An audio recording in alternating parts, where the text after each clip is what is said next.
Hello! Wow, could the lights be any worse? Probably not. Let's see if I can make this any better. No, it's just going to be unattractive no matter what, isn't it? Maybe if I just turn this one off. Let's try that. No, it's just super dark and lame. Oh boy. Hotel rooms. Well, folks, it is what it is. They're not made for live streams. Anyways, hi folks. I'm in Shrewsbury, UK. I turned on the TV as soon as I got back to my room here because I was out walking around. Evidently, there's a massive football game on today. Shrewsbury versus Liverpool. I don't know anything about this stuff. And I should have been watching that, is what people are telling me. But no, I was out walking around wondering when the streets were so empty. But I got some great photos. This is a nice little town, hamlet, village, small city, big town. Who we got here? We got 102 people online already. Wow, that's amazing. Ben Coombs is in the house. Thanks for being here, my friend. And let's see. Who else? We've got all kinds of folks here. Well, the tour's been going fun, folks. Been really good. I'm working on editing a little rig rundown right now for the whole band, for me and James, the musical director, and other guitar player, as well as Wayne, the bass player, and showing off all the rigs. James has got an interesting rig where he uses a combination of a 410 cab with a dual 6v6 tube amp and a few simple pedals, and then he's also using an Axe FX 3, completely separate rigs. And on songs where he feels like he needs effects, you know, post effects and verb and stuff like that, maybe a little Pink Floyd and stuff like that, he's using the Axe FX for that. And then when he just wants to play raw amp tones with maybe a little slap delay, he's plugged into the head. I kind of think that's cool. It's like interesting way to go about it. Like, you know, when you're using, cause the reality is, it actually sounds really great on the Pink Floyd stuff. I mean, I'm just playing my, you know, this is my PT15 rig and using a big muff in front and all that, and it works really, really well too. But I like his approach. Actually, I think it's an interesting thing. Like, go with the modeling when you really need all the stuff, all the schmo on the sound. Let's all wish Eddie Van Halen a happy birthday. He's 65 years old, and he's the man. I love him. Lost Smoke says, recommend an analog chorus to me, under $200. Analog chorus under $200. I really like the Walrus probably has one. I think the Providence is nice. Check out the Providence. Anodyne, I believe it's called. And you might be able to find a used Sir Alexa, possibly. That's a great chorus. The Anodyne's really nice, though. I think it sounds great. It's mono, but so what? It's really cool. What else could you find? Maybe the Boss was Dimension. Those got to be under $200, right? I think. I'm not 100% sure about that, but I think.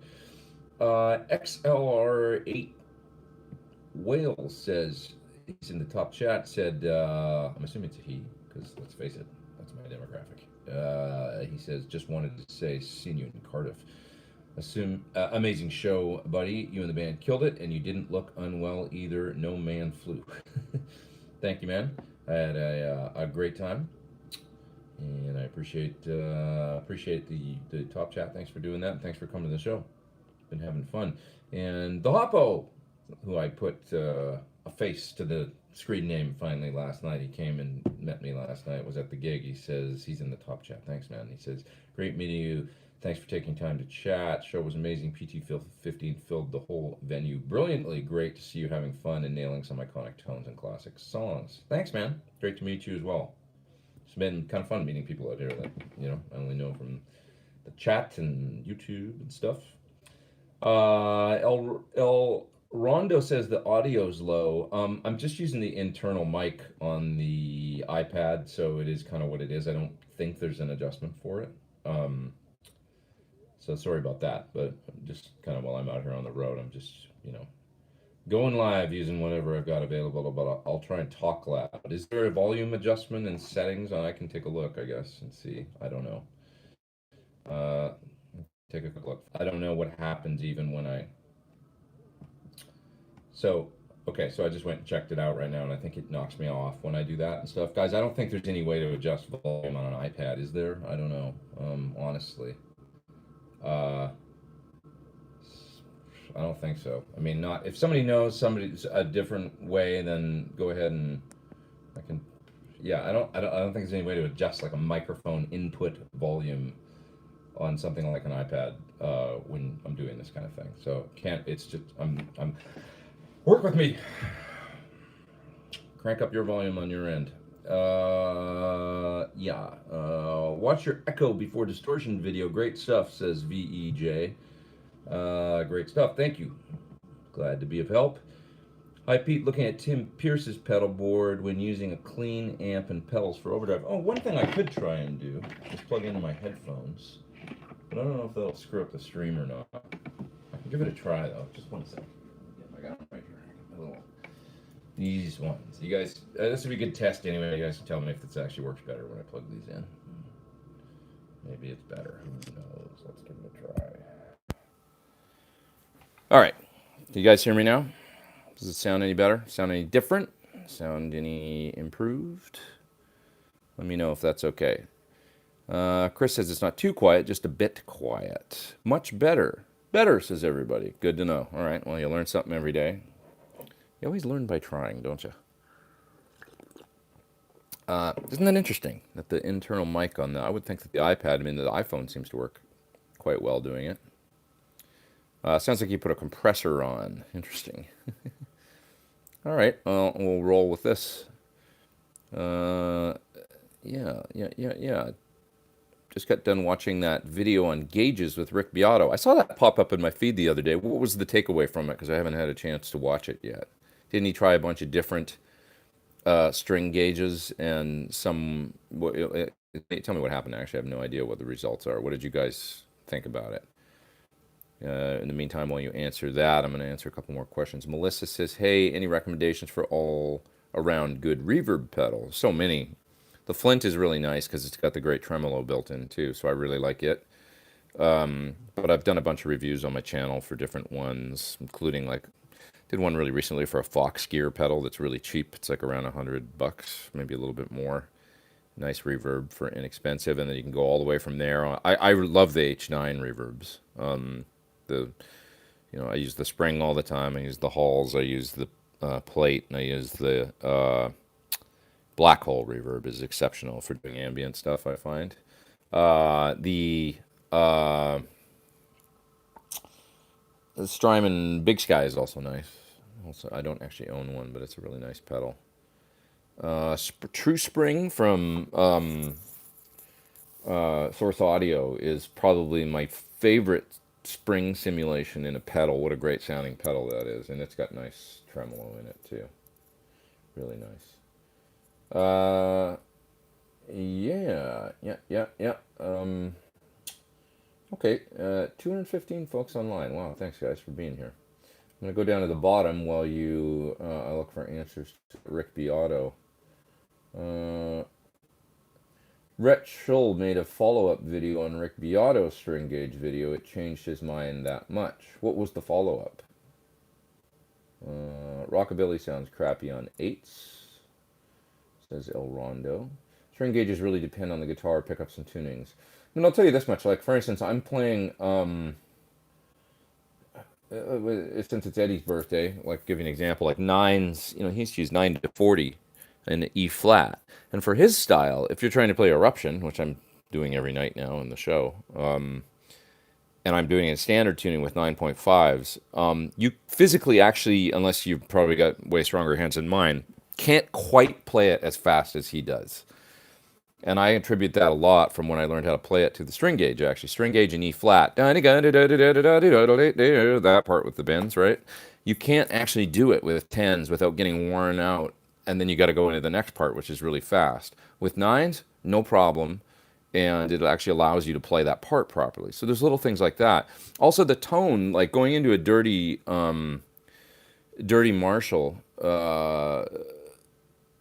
if especially like an old amp, the fatter the string, I find, if the amp's got like kind of low filtering and you're looking for a tighter sound, it's actually with the heavier you get, the sort of fatter the tone gets, and it sort of flubs the amp out more, I find. So there's something to really light strings, and like Tony Iommi, didn't he use eights? Like if you're using fuzz and really, really high gain on an older amp that, or even like a dual rectifier or something like that, if you're trying to tighten up the sound, actually going with heavier strings, people might think, oh, it's better for heavier, but it's actually going to be flubbier sounding, I find. Now, if you're playing cleaner tones and you're playing blues and you want a nice meaty vibrato that's not too fast and nervous sounding, it can be really cool to use heavy strings because they slow you down. I remember picking up Josh Smith's Telly a while ago, a few years ago, with the 13s on it and playing that for a minute and being like, oh, it is heavy as hell, and there's a thing to them, but I actually really, it's not like playing an acoustic guitar with phosphor bronze strings or something. It's easier to play than that, and you just play a little differently in the way that they slow you down, and the difference is in, yes, there's a difference in the tone of the guitar with heavier strings, but also a difference in the tone of your playing, if that makes sense, like in your hand tone, because you can't physically vibrato as quick or bend as fast. They tend to slow you down, and it's got this really cool thing. So it just depends what you're doing. There's all kinds of factors. But thanks for the help, says Lost Smoke up there in the top chat. Thank you, man. Appreciate that. MLC Walt says Rhett did the same test on his own guitars and decided he liked 9s better than 10s, which he's used forever. That's interesting. I'm at 9.5s right now. I personally, yeah, for me, string gauge is more about feel. I use 9.5 to 44, says Steven. Yeah, I don't think I'd want to go to like 11s ever unless I'm on it in a drop tuning, like down to D or something. And I don't think that, my knees hurt, says lighter strings are better, was the basic idea for various reasons. He's dropping from 10s to 9s. When I tried 9s, I felt like just the thin strings are a little too thin sounding for me. But 9.5s was a really nice, like the feel changed just enough for it to be, it's like what I wanted 10s to feel like. I don't know how else to describe it, if that makes sense. And the tone, I didn't really notice changing that much. It seems to be great. So, and actually, James, the other guitar player in Classic Rock Show that I'm over here doing right now, he's using the same strings as me, the Primo Slinky from Ernie Ball, 9.5 to 44. So I'm really enjoying them. But I always keep a guitar around, like that black guitar that I have in my studio. That's the kind of the Van Halen setup one, with the tortoiseshell guard. It's got 9s on it. I always keep it in E flat with 9s. That's what's going on with that. If you go from 10s to 9s, does that require a new setup, says Stealth Parrot? Yes, usually. You'll have to re-intonate, and generally speaking, maybe the truss rod will back bow a little bit further than it already is. Whether or not it's enough to adjust is guitar dependent, but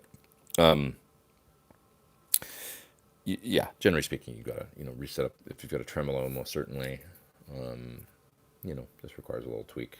No big deal, but hey Pete, what do you think about the Line 6G10 wireless for home use? I liked it. Any tone suck? No, the only thing it adds is a little bit of latency, because you're going through a stage of A to D conversion using it. It's a digital wireless, so there's just a little bit. But it actually will like suck less tone than a cable that's 25 feet or something, technically, unless you like the tone of a 25-foot cable and what it does to your guitar. But the capacitance that the cable adds, it's not going to, you're going to get basically whatever the it's going to be buffered coming right out of your guitar, right out of the transmitter. So you're going to find probably less what I would consider tone suck. But how you like it is anybody's guess. They do sound good. They sound really good. Yeah. I don't know why, but good people like Pete, Ben, and LPD and Phil, etc., cheer me up, says SD Designer. That's nice. Thanks, man. You guys cheer me up too. I have to get a switcher. RJM, Boss, ES, etc. What do you prefer? That's Adam Cave Projects. So I use I use the Musicom Lab, but I like the Boss and I like the RJM products. Really good. I've never had a Musicom Lab switcher go bad on me. I have had a couple issues with like a uh, RJM, and I did see a Boss switcher actually go bad on somebody once. So, not that that means anything. That's just one person's experience. But generally speaking, I think the Boss switchers are probably a really good option just because they're available everywhere. So if you had a problem, you can get one relatively easily, probably. I like that switchers became kind of more mainstream, and a lot of people are using them, and so they're easier to get. And because I'm a switcher guy, so I think any one of those, it's going to be like buying a Honda, Toyota, you know, whatever. It's like they're all good cars, and which one you want to pick is they're all good tools. So hard to go wrong. Nice thing about the Boss is pretty good editor, I think, for it, as well as for the RJM. They've got a pretty nice like the editing software, and the way that it's kind of pre-programmed for MIDI effects is nice. Like it's kind of all like you can set it up. It's got not like presets, but when you're trying to get the switcher to talk to your MIDI devices, let's say you got Strymon stuff and maybe a Boss delay, it has these kind of preset things in it that allow you to set it up really easily. Like, what's MIDI device number one going to be? Is it going to be a Strymon Big Sky or whatever? And then it's like you just pick that in the menu. It's already in there. They've sort of picked all these major, and then it allows you to just kind of set it up quicker. So that's kind of cool on the RJM. Yeah, have you played the new Friedman twin sister? Videos have me intrigued. No, but I was in the shop while Dave was working on it, and I saw it. It looks really cool. With the different switches, so you can. I didn't play it, but I heard him play. It's basically a Dirty Shirley that you can have two channels that you can configure any way, and that's pretty neat, I think. So you can get a good, say, clean and Zeppelin sound out of it, or dirty, or whatever you want to do. It's just kind of highly configurable, which is nice. Two channels that are the same that you can configure however you want. Yeah, they said lighter gauges have tighter low end. That's all true. Yeah, Murray Williams saying that. Just back to the string gauge thing. Yeah, I believe that's true. It's part of the Eddie Van Halen thing. People are like, oh, how can you get an old plexi to sound tighter? Not flub out. A lot of people play, second you play 10s to it, it's like not the same thing. But you put a 40 gauge on your low E, it tightens things up considerably. That's true. Mm-hmm.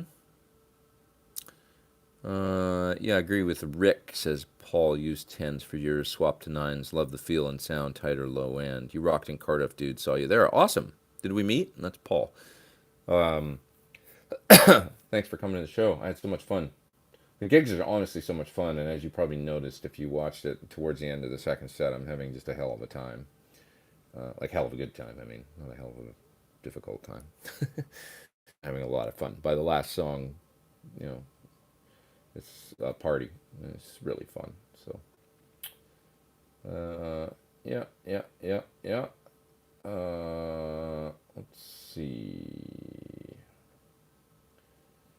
Tends have a flubby bass tone on strings. The light gauge tightens the sound. That's all. Yeah. Okay. Well, yeah. That's definitely something that I've, spoiler alert, I guess, but I asked, didn't I? But yeah, it's something I've thought for a long time, and it's, like I say, a big secret to folks like Van Halen why the tone was tight through a 68 plexi, relatively tight. Do I know if the Pod Go has the same amp and effects models as Helix LT or Floor? I think they're similar. I don't know that much about it. I was talking to them about my friend that is there was asking me if I had time to be like a final kind of, they wanted to show that one to me and have me go through the presets and maybe make tweaks or suggestions and stuff before it came out at NAMM. And I just actually didn't, we never got together on that project. I didn't have time. I was like coming over here and left on the 5th of January anyway, or a week before NAMM to go to New York and then come here, and I just didn't have time. But anyways, so I never got one in my hands yet. Yeah. That's interesting. Yeah, David says the overall theme of the Beato string video is to make an educated choice, not blindly choose string gauge because if someone else uses a higher gauge. I would suggest that always try things, always experiment. Um, teach yourself by doing, you know. Yeah. Good crowd here, says Ben. I agree. Really good. I've also played Josh's Telly. That was a beast, says Captain Sexy 90. Yeah, it is a beast, but fun. Kind of like I was like, oh, glad I picked it up and got a chance to play it. Yeah. I think that video was a little biased towards quite a dirty preamp, says Gary. If he'd have done a clean edge of breakup tone, the heavier strings might have sounded better, or would have sounded better. Yeah, I agree. I mean, the Stevie Ray Vaughan thing, you know, loud and clean, edge of breakup, heavy strings can be a cool thing. Or Josh Smith. He's not a heavy gain player, you know. And it can have, like I say, a nice effect overall on the way you play, especially if you tend to play really fast and have a bit of a nervous vibrato. A heavy string can be like, it can slow you down and make you sound a little more seasoned or something. I don't know. Did you ever work at Vintage Gear? I did. That's Slow H on Sunset in the late 90s. Yes, sir. If so, I remember you. You were cool. Thanks. Yes, I did. It was a store on the corner of Sunset and Gardner in Hollywood. And I was there for a few months while I was in between tours, actually. I always say I've never had a day job since the 90s. That was my last day job that I ever had. Vintage Gear, which was a lot of fun. It was Lloyd from, if anybody out there remembers Voltage Guitar in LA. Lloyd, legendary vintage guitar dude in LA that had Voltage Guitar. He started another store called Vintage Gear with John Nelson, who's a great guitar player and used to play with Eddie Money. And they had the store on the corner of Sunset Boulevard and Gardner, right across from Mesa Boogie Hollywood, and just up the street from Guitar Center and Sam Ash and all that. And Alfred's was still there across the street. You know, all those stores were there, Carvin store and all that. And there was Vic Lilo's store right across the street from our shop. Brent Fitz, who's the drummer with Slash now, worked in there for a while. So we were like the two Canadian guys on the block. But anyway, I worked in there, and it was the store ahead of its time because not too long after that, Jack White and White Stripes and stuff came out, and those national guitars and everything became very popular. But that was the main thing that we had in there in the late 90s, right? And this was right before White Stripes hit, was Supros and, you know, National and like all these kinds of brands. And now we know there's these brands like Eastwood, and they just thrive on that. And not to mention the ukuleles. We had ukuleles in there. I mean, there must have been 60 ukuleles on the wall, all vintage with, you know, the old ones from the 40s and 50s and 60s with the Hawaiian paintings on them and stuff, and they were the real deal. And this was pre the whole ukulele craze by 10 or 15 years. And we had a lot of pedals. And so it was kind of like it was like their B stock or junky vintage guitar, but I say junky, like, you know, the Silvertones and stuff like that. I had all that stuff in there, and then a lot of amps and stuff too. There was a lot of Marshall and a lot of, you know, I almost bought an old Laney head out of there that was awesome, an old late 60s one. It's where I got my red 335. It came through that shop. And anyway, I used to work in there, you know, selling pedals and stuff. And, you know, occasional guitars. We had a few, like, real, you know, like, I sold a Les Paul Jr., I remember once, to somebody at 57, and, you know, guitars like that would come through. But generally, they'd stick the more like a 69, you know, like Les Paul Deluxes or whatever, stuff like that they'd put in there if they had one, instead of putting them up on the wall in Voltage. Yeah. So, anyway, but yeah, I worked in there, and it was a pretty, you know, like I said, it was my last actual day job. I think it's 97, 98 maybe. So I managed to avoid that for over. Sorry guys, a little break in the video there. Hopefully it just picks right back up. I don't know what happened. Everybody, can you see me again? Everything cool now? Hotel Wi-Fi. And I paid for it too, and it's still bullshit. But let me know if it's working. Should be. 307 people online. I hope so. I don't want to lose you guys. Somebody was asking me about how do I count for floppy strings, light gauges. It's part of the sound, or it can be. I mean, if you think about Sabbath, or even, you know, when Caius or like Queens, you know, I mean, I think they played like down tune, but like, and Soundgarden too, and it was like part of the tone. I hope I'm still online here. I'm just not sure that it's working or not. Haven't seen a comment come through for a minute. So somebody hit me up here and let me know that it's still happening. Because I'm just not sure. In the meantime, I'll just talk and hope that you guys are seeing me. Uh, let's see here. Somebody's asking, is Britt here with me? No, she's gonna come visit though. Oh, Robert Baker says I'm still live. Okay, cool. There's just no comments coming in. What a pain in the ass sometimes hotel is. You know, you pay for like $10 for the upgrade internet. It's still BS and knocks you off. Uh, let's see here. Man, not seeing any new comments come in. I hope it's working. Kent says he's been using Super Slunkies forever and they don't hurt as bad the older he gets. Yeah. I think I'll wire up a DiMarzio Super Distortion into my Fender Strat HSS, says LP Mojo GL. Per your video showing EVH tones into a plexi. Yeah, it's an interesting difference in sound for sure. It definitely makes that Van Halen 1 thing happen. Did your neck profile on the new Red Classic S turn out awesome? It is cool. Does it feel the same as your favorite neck? It is cool. It's quite thin. You know, now that it's like, oh yeah, that was a pretty thin neck because I just haven't played that guitar a lot in years. But it is cool. If you want that thin Charvel thing, it's right there. And then you just kind of have to adjust your technique a little bit for it because it's a no, it's thinner than I remember it being. And then when I check my Jackson, it's like, oh yeah, it is that thin.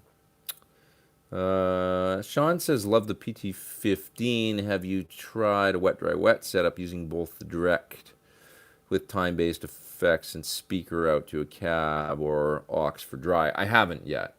Be easy to do though.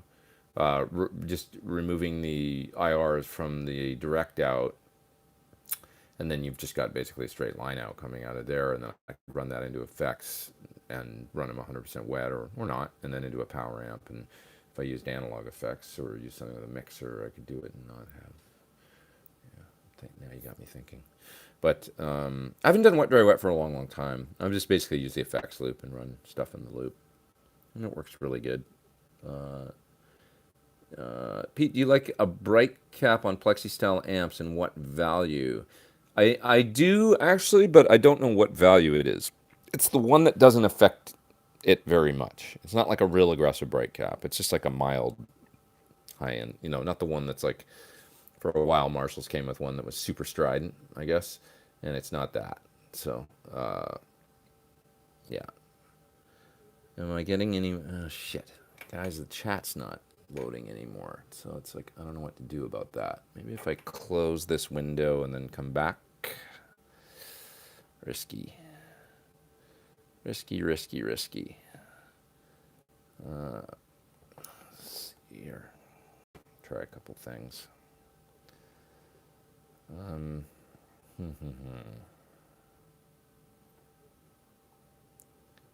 really don't know.